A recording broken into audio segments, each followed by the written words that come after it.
Assalamualaikum, saya Edi dan saya akan menceritakan sebenar dari Mestika dan juga misteri. Sila subscribe, like, dan komen. Kita akan mulakan cerita ini. Cerita ini diceritakan oleh Iqmal Tajul, Kuala Lumpur. Misteri Malam Bulan Perbani Muda. Kisah ini sudah lebih 10 tahun berlaku, namun masih saya ingat sehingga kini. Ketika itu saya pulang ke kampung Sabak Bernam, Selangor. Salah satu aktiviti yang saya gemari bila pulang kampung ialah memancing. Saya ingat lagi kejadian aneh malam itu.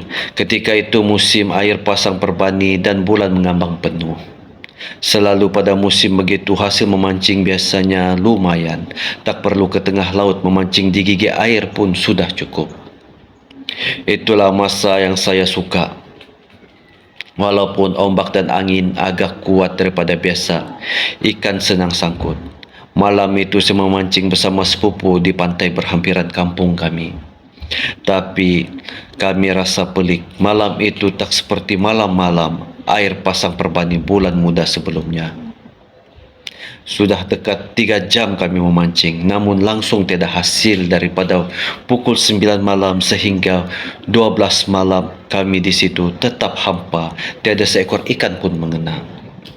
Ketika sedang asyik memancing itu, kami lihat dari jauh ada seorang lelaki menghampiri kami. Dia menggalas beg besar. Setelah hampir berjarak 10 kaki dari kami dan 3 kaki dari gigi air, dia berhenti tanpa berkata apa-apa. Lelaki itu memandang ke laut. Lalu saya pun berkata kepada lelaki itu, "Mancing ke bang?" Saya menyapa lelaki itu. Diam saja, tidak menjawab. Selepas itu sepupu saya mula lagi bercakap. "Mancing ke bang?" Sepupu saya pula menyapa dengan suara yang sedikit kuat. Lelaki itu menoleh namun masih membisu. Dia sekadar menggelengkan kepalanya. Dalam hatiku, kalau tak mau mancing, buat apa dia ke sini? Lelaki itu tetap diam. Dia menunjuk ke arah laut. Lalu mendepakkan kedua belah tangannya luas-luas. Pelik juga saya melihat gelagat itu. Mungkin dia mendepak tangan untuk merasakan angin laut yang lebih kuat daripada biasa. Lelaki bertopi itu hanya merenung ke laut. Jauh dan tajam renungannya. Tiba-tiba, "Astagfirullahalazim," sepupu saya beristighfar. Serta merta dia mengajak saya meninggalkan tempat itu. Saya yang keheranan bertanya mengapa.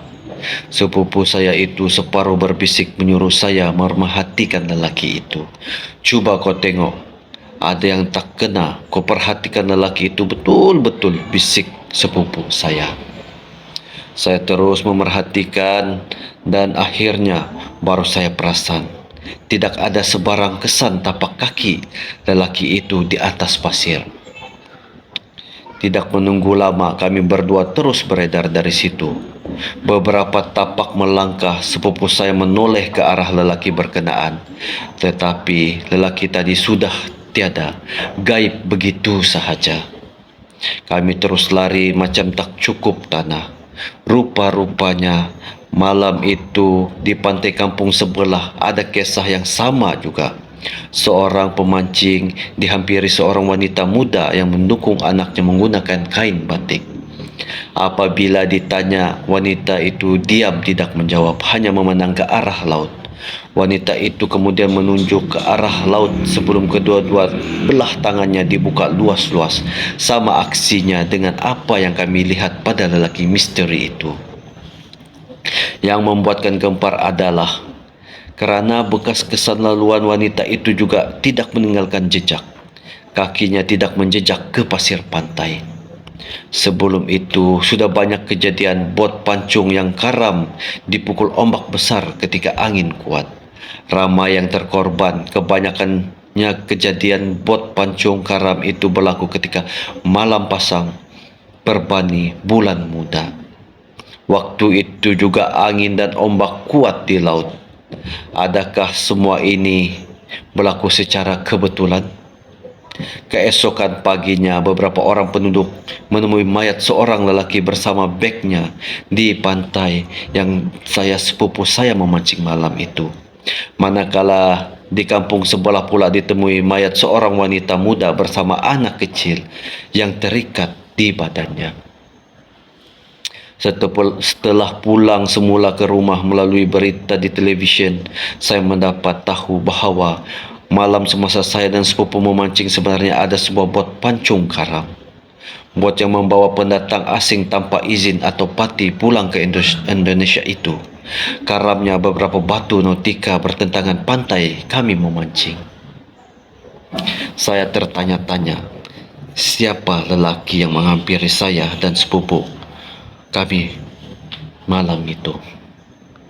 Siapa pula wanita bersama anak kecil yang mendukung anak yang ditemui oleh pemancing pada malam itu?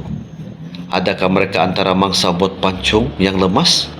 Adakah kehadiran mereka malam itu ingin memberitahu apa sebenarnya yang berlaku di tengah laut ketika itu? Hanya Tuhan saja yang tahu. Sampai di sini saya cerita. Terima kasih. Assalamualaikum.